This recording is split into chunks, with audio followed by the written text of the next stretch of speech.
Buonasera e ben ritrovati con una nuova edizione del TG Flash di New Sicilia.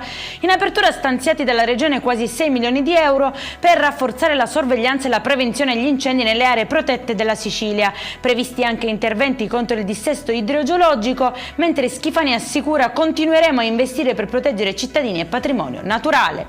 L'inchiesta sul CEF Pass si allarga e tra i 12 indagati compare anche il fratello del cardinale Reina. Secondo la procura di Caltanissetta, dietro presunti incarichi e consulenze ci sarebbe stato un sistema di favoritismi finalizzato anche a raccogliere consenso nell'elettorato cattolico.